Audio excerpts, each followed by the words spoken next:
সুপ্রিয় দর্শক আসসালামু আলাইকুম। আজ আমি আপনাদের জন্য খুবই সহজ এবং মজাদার একটি আলুর চপের রেসিপি নিয়ে হাজির হয়ে গেলাম।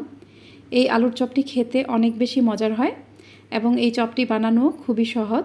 এই চপটি বানাতে খুব বেশি উপকরণও লাগে না, হাতের কাছেই থাকা অল্প কিছু উপকরণেই খুবই মজাদার এই চপটি তৈরি করে নেওয়া যায় এবং এই চপটি দীর্ঘদিন পর্যন্ত ডিপ ফ্রিজে সংরক্ষণও করা যায়। চলুন তাহলে রেসিপিটি দেখে নেওয়া যাক। খুবই সুস্বাদু এই আলুর চপটি তৈরি করতে আমি এখানে 1 কেজি পরিমাণ এরকম বড় সাইজের আলু ভালোভাবে সেদ্ধ করে খোসাটা ছাড়িয়ে নিয়েছি। আলুটা সেদ্ধ হয়ে যাওয়ার পর আলুর গায়ের বাড়তি পানিটুকু ফেলে তারপর এর গায়ে যে অবশিষ্ট পানিটুকু থাকবে সেটা শুকিয়ে নিতে হবে। চেষ্টা করবেন এই আলুগুলো গরম গরম অবস্থায় ভালোভাবে ম্যাশ করে নিতে। এবার আমি আলুর চপের ভেতরের পুরটা রেডি করে নিব। এর জন্য আমি এখানে কিছু বরবটি এরকম ছোট ছোট করে কেটে নিয়েছি। এরপর আমি এখানে কিছু গাজর গ্রেটারের ছোট অংশ দিয়ে এইভাবে গ্রেট করে নিয়েছি। এরপর আমি এখানে একটা বড় সাইজের আলু খুব মিহি করে কুচি করে নিয়েছি। আমি এখানে আলুর পরিমাণটা একদমই কম নিয়েছি। আমি এখানে 3 প্রকারের সবজি নিয়েছি। আপনারা নিজেদের পছন্দ মতো যে কোনো ধরনের সবজি এখানে নিতে পারেন। এবার এই পুরটা রান্না করতে চলে যাব। প্যানে কিছুটা তেল দিয়ে দিব। তেলটা গরম হয়ে গেলে আমি এখানে 1 কাপের মতো পেঁয়াজ কুচি দিয়ে দিব। পেঁয়াজটা আমি অনবরত নেড়ে চেড়ে নিব। পেঁয়াজ কুচিটা যখন কিছুটা নরম হয়ে যাবে তখন আমি এখানে দিয়ে দিব 1/2 চা চামচ পরিমাণ আদা বাটা। এরপর আমি আদা বাটাটা পেঁয়াজের সাথে খুব ভালোভাবে নেড়ে চেড়ে মিশিয়ে নেব। এরপর আমি এখানে কিছুটা পানি দিয়ে দিব। এবার আমি এখানে দিয়ে দিব 1/2 চা চামচের একটু কম পরিমাণ জিরার গুঁড়া, দিয়ে দিব 1/2 চা চামচ পরিমাণ মরিচের গুঁড়া, এরপর দিয়ে দিব 1/2 চা চামচ পরিমাণ গরম মশলার গুঁড়া, এরপর দিয়ে দিব স্বাদ অনুযায়ী লবণ। এবার সব কিছুই খুব ভালোভাবে নেড়ে চেড়ে মিশিয়ে নেব এবং মশলাটা ভালোভাবে কষিয়ে নিব। মশলাটা যখন খুব ভালোভাবে কষানো হয়ে যাবে তখন আমি এখানে সবজিগুলো দিয়ে দিব।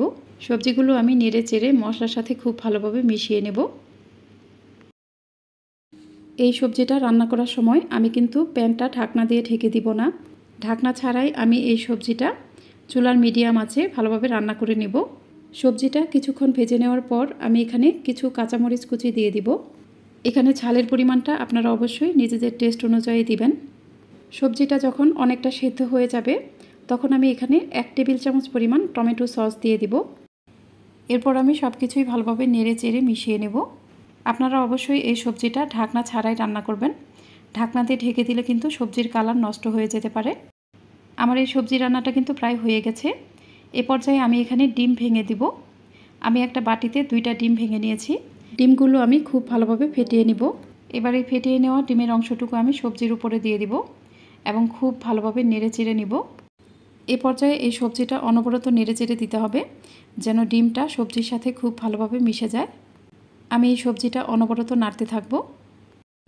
দর্শক, আপনাদের কাছে আমার একটা অনুরোধ, যারা এখনও আমার চ্যানেলটি সাবস্ক্রাইব করেননি তারা প্লিজ আমার চ্যানেলটি সাবস্ক্রাইব করে দিবেন। আর যারা অলরেডি চ্যানেলটি সাবস্ক্রাইব করেছেন তাদেরকে অসংখ্য অসংখ্য ধন্যবাদ। এখানে ডিমটা কিন্তু সবজির সাথে খুব ভালোভাবে মিশে গেছে এবং এটা অনেকটা ঝরঝরে হয়ে গেছে। সবজিটা কিন্তু হয়ে গেছে। এখন আমি এই সবজিটা নামিয়ে ফেলবো। সবজিটা চুলা থেকে নামিয়ে নেওয়ার পর এটা পুরোপুরি ঠান্ডা করে নিতে হবে। এবার আমি আলুর পুরটা রেডি করে নিব। আমি আলুটা খুব ভালোভাবে ম্যাশ করে নিয়েছি। আলুটা অবশ্যই খুব ভালোভাবে ম্যাশ করে নিতে হবে যেন এখানে কোনো দানা দানা না থাকে। এবার এই ম্যাশ করা আলুতে আমি দিয়ে দিব কিছু পেঁয়াজ বেরেস্তা। বেরেস্তাগুলো আমি হাত দিয়ে খুব ভালোভাবে ভেঙে নিব। এবার এই বেরেস্তাগুলো আমি আলুর উপর দিয়ে দিব। এরপর আমি এখানে কিছু কাঁচামরিচ কুচি দিয়ে দিব। এরপর দিয়ে দিব 1.5 চা চামচ পরিমাণ চিলি ফ্লেক্স। আমি এখানে কয়েকটি শুকনা মরিচ শুকনো তাওয়ায় টেলে তারপর ব্লেন্ডারে হালকা করে গুঁড়া করে নিয়েছি। এরপর দিয়ে দিব 1/2 চা চামচ পরিমাণ গরম মশলার গুঁড়া। এরপর আমি এখানে স্বাদ অনুযায়ী লবণ দিয়ে দিব।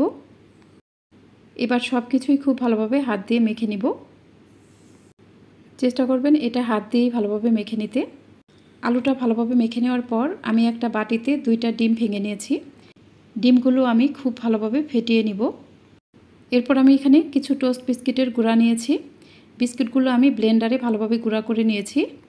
আপনারা চাইলে এই বিস্কুটগুলো শিলপাটাতেও গুঁড়া করে নিতে পারেন অথবা রুটি বানানোর বেলুনি দিয়েও কিন্তু এই টোস্ট বিস্কুটগুলো খুব সহজেই গুঁড়া করে নেওয়া যায়। এবার আমি চপগুলো বানিয়ে নিব। এর জন্য 2 হাতে কিছুটা তেল মেখে নিলাম। এবার কিছুটা ম্যাশ করা আলু আমি হাতের তালুতে নিয়ে নিব এবং এই আলুটা আমি হাতের তালুতে এভাবে সমানভাবে বিছিয়ে নেব। এবার আমি এখান থেকে কিছুটা পুর নিয়ে এরকম ম্যাশ করা আলুর উপর দিয়ে দিব। আমি এই পুরটা হাতের সাহায্যে চারপাশে সমান করে নিব। এরপর আমি ম্যাশ করা আলুর অংশটা দুই পাশ দিয়ে এভাবে সমান করে চেপে চেপে নিব। আমি দুই পাশ থেকে ম্যাশ করা আলুর অংশ নিয়ে ভালোভাবে চেপে মুখটা বন্ধ করে দিব।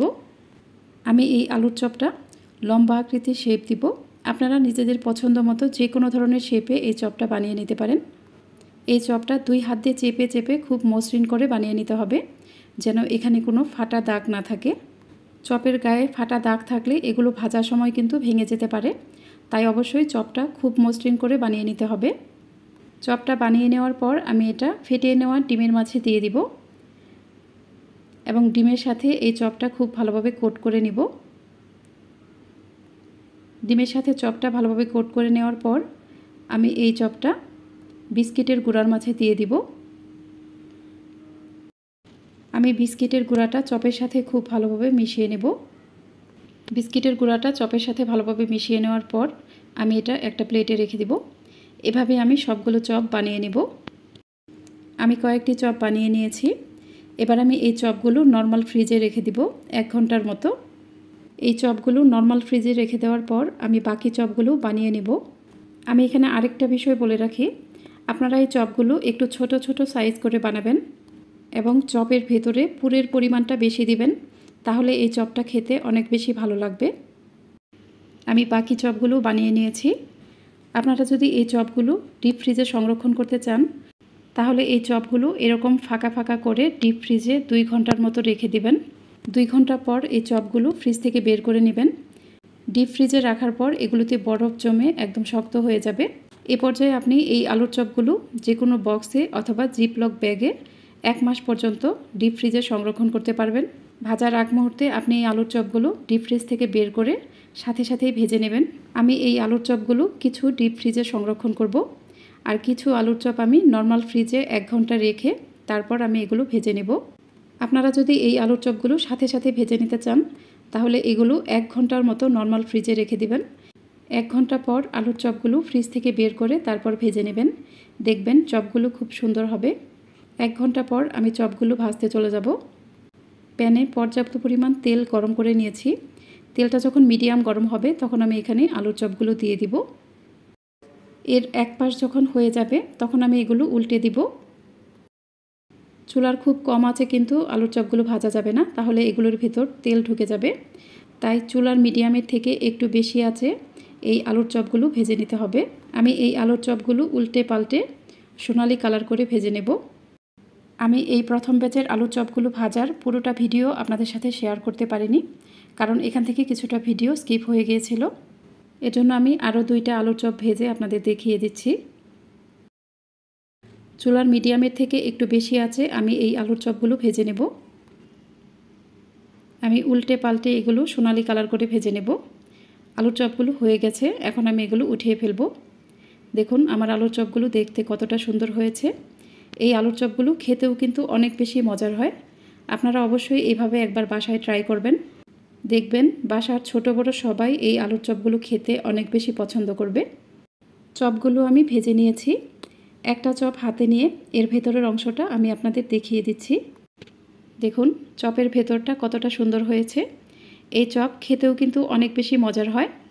আপনারা এই আলুর চপ পোলাও, বিরিয়ানি যে কোনো কিছুর সাথে সার্ভ করতে পারেন, অথবা এই চপটা বিকালের নাস্তায় চায়ের সাথেও পরিবেশন করতে পারেন। আশা করছি আজকের এই রেসিপিটিও আপনাদের সবার কাছে খুবই ভালো লেগেছে। যদি ভালো লাগে তাহলে অবশ্যই আমার চ্যানেলটি সাবস্ক্রাইব করে পাশে থাকা বেল আইকনটি প্রেস করে দিবেন। আর যারা এই ভিডিওটি ফেসবুক থেকে দেখছেন তারা আমার ফেসবুক পেজটিকে লাইক ও ফলো দিয়ে রাখবেন। আজ এই পর্যন্তই। এরপর আবারও হাজির হব নতুন কোনো রেসিপি নিয়ে। সে পর্যন্ত সবাই ভালো থাকবেন। আল্লাহ হাফেজ।